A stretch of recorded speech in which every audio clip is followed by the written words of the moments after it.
প্রতিরক্ষা সিস্টেম আছে যেটাকে বলা হয় ইমিউনিটি।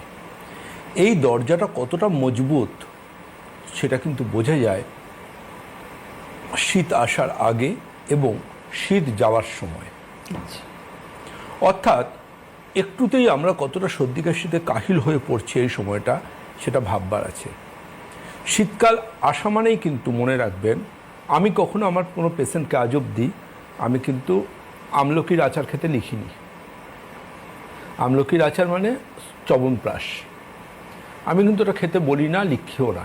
কারণ আমি অ্যাজ এ ডক্টর জানি শাস্ত্রীয় চবনপ্রাশের মধ্যে কী পরিমাণ চিনি থাকে, কী পরিমাণ তেল থাকে, কী পরিমাণ ক্যালোরি থাকে এবং কত উত্তাপে ওটা তৈরি করা হয়, যেখান থেকে তার অনেক উপকারিতা উভে যায়, ভোলাটাইল হয়ে উঠে যায়।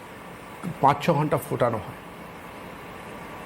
তো আলটিমেটলি ওই তার সাথে ওই সোনার উপমিশ্রিত এগুলো আমি একদমই পার্টিকুলারলি মানি না। যেখানে পেশেন্ট সেখানে প্রয়োজন আছে সেখানে স্বর্ণভস্য, রৌপ্যভস্য, হীরকভস্য এসবের উল্লেখ করা আছে আয়ুর্বেদ চিকিৎসা বিজ্ঞানে। কিন্তু অকারণে অহেতুক ওগুলো খাওয়ার কোনো প্রয়োজনীয়তা আমি অ্যাজ এ ডক্টর মনে করি না। সুতরাং এটুকু বলবো, শীত আসছে মানে হাঁচি কাশি হচ্ছে মানে আয়ুর্বেদ মানে ভীষণ ভালো কিছু ভেবে নিয়ে আপনি যদি মনে করেন যে আমি চবনপ্রাশ খাওয়া শুরু করে দেবো, আমি বলবো যে ওই চবনপ্রাশ নামক আমলকির আচারটি না খেলেই ভালো। কারণ তাতে ইনসুলিন স্পাইক হবে, প্রচুর পরিমাণ আপনার শরীরে কিন্তু চিনি, তেল এসব যাবে, যেটা বিশেষ করে বয়স্ক মানুষ যারা বা যারা ক্যালোরি কনসার্ন তাদের একদমই উচিত নয়। নাম্বার 1 এটা। কারণ চবনপ্রাশে আপনি যে মিষ্টতাটা মুখে পাচ্ছেন ওটা একদম চিনির মিষ্টতা, অন্য কিছু নেই। রসগোল্লার মধ্যে এমন চিনির রস থাকে, চবনপ্রাশের মধ্যেও একইভাবে চিনির রস থাকে। এটা বুঝতে হবে সবাইকে। কিন্তু যে কারণে পরম্পরা আয়ুর্বেদ কিন্তু চবনপ্রাশ আনিনি। আমরা শীতকালে আপনাদের উপকারিতার জন্য, ইমিউনিটি সিস্টেমকে মেনটেন করার জন্য চবনপ্রাশের নির্বাচিত গাছগাছরাগুলোর এক্সট্রাক্টটা আমরা ভরে ক্যাপসুল নিয়ে এসেছি। আচ্ছা। যে ক্যাপসুলটার নাম চবন যোগা ক্যাপসুল, যেটা একদম টিনেজার্স থেকে শুরু করে সিনিয়র সিটিজেনরা আজকে বিগত কয়েকশো বছর ধরে ব্যবহার করছেন এবং তারা কিন্তু শীতকালে ভালো আছেন। সুতরাং আমি মনে করবো যে এর মধ্যে চিনি নেই, এর মধ্যে কোনো সেরম অয়েল নেই, এটা আগুনে পোড়ানো হয় না, বার্ন হয় না, ফোটানো হয় না। সুতরাং এটা কিন্তু আপনি গাছপালার উপকারটা অনেক ভালো পাবেন। সুতরাং চবনপ্রাশের নামে যা হোক কিছু বিজ্ঞাপন দেখে খাওয়ার আগে দুবার ভাবতে হবে যে একজন আয়ুর্বেদ বিশেষজ্ঞ হিসেবে এটা আমার মতামত। নাম্বার 1 এটা। নাম্বার 2 কি, কেন এই সময় ঘরে ঘরে সর্দি কাশি? কেন কাশি হচ্ছে? মানে কি কাপ সিরাপ খাবেন, নাকি সোকল্ড অ্যান্টিবায়োটিক খাবেন, নাকি কিছুই খাবেন না, খালি একটু স্টিম ভেপার নেবেন? তার আগে জানতে হবে কাশি ঠিক কেন কেন হয়। সাধারণ ঠান্ডা লাগা, নাকি এর পেছনে লুকিয়ে আছে বড়সড় কোনো কারণ? চলুন আলোচনায় ফিরবো। তার আগে আজকের প্রথম ফোন। নমস্কার, কে রয়েছেন? স্নান করার সময় শীত শীত ভাব, এটা কিন্তু খুব ইম্পর্ট্যান্ট একটা পয়েন্ট।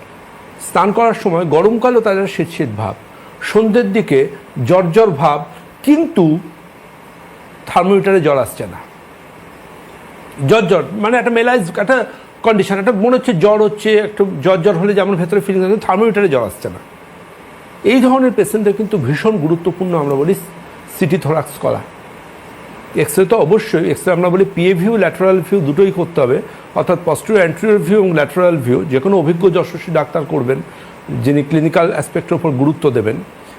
এই এক্সরে বা সিটিতে কিন্তু ধরা পড়ে যেতে পারে তার পালমোনারি কক্স আছে কিনা, অর্থাৎ চেস্টের টিউবারকুলোসিস বা টিবি থাকলে এই সমস্যা কিন্তু হতে পারে। সেটাও কিন্তু একটা কাশি, একটা হালকা জ্বর এই সিমটম দেবে। ফ্লু টেন্ডেন্সি সেটা তো একদম ভীষণ কমন। দেখুন, কারোর যদি মনে হয় কোনো বাচ্চার আমার ঠান্ডা লাগছে, আমার এটা দেখবেন যে এই যে আলটিমেটলি গরম লাগছে না ঠান্ডা লাগছে, তার গরম লাগছে বলে সে জামা খুলে ঘুরছে। ঘাম গায়ে বসে কিন্তু সব থেকে বেশি ঠান্ডা লাগে, অর্থাৎ গরমেও ঠান্ডা লাগে। এটাও কিন্তু একটা অন্যতম পয়েন্ট। আর সব কিছুর বাইরে যে জিনিসটার উপর না বললে নয়, সেটা ল্যারিঞ্জাইটিস থেকে আপ টু নিউমোনিয়া পর্যন্ত সো মেনি কজেস আছে যেগুলোর জন্য কিন্তু সর্দি কাশি হতে পারে। সর্দি কাশি হচ্ছে মানে আপনি ধরে নিতে পারেন না আমার এই অসুখটা আছে মানে সর্দি কাশি হচ্ছে। আর সর্দি কাশি যদি পুষে রাখেন তাহলে কিন্তু এর থেকে অ্যাজমা পর্যন্ত হতে পারে। সুতরাং আপনাকে কিন্তু যে কোনো প্যাথির আপনার ডাক্তারবাবুর সাথে, যিনি যশস্বী অভিজ্ঞ ডাক্তারবাবু, যিনি রিপোর্টকে গুরুত্ব দেন এবং নিজের ক্লিনিক্যাল ভিউ দিয়ে ডায়াগনোসিস করেন, সেরকম ডাক্তারবাবুর পরামর্শ নিতে হবে এবং আপনার অসুখকে যত শুরুতে আপনি ওটাকে নিয়ন্ত্রণ করতে পারবেন, প্রত্যেকটা শীতকালেই কিন্তু আপনি ভালো থাকবেন, সুস্থ থাকবেন বলে আমি মনে করি। আর আয়ুর্বেদ চিকিৎসা বিজ্ঞান কিন্তু সুস্থস্য সুস্থ লক্ষণম আতুরস্য বিকার প্রশমনঞ্চ, অর্থাৎ সুস্থ ব্যক্তির সুস্থতা ধরে রাখা, আতুর অর্থাৎ রোগীর রোগ প্রশমন করার কথা উল্লেখ করে গেছেন। একদম।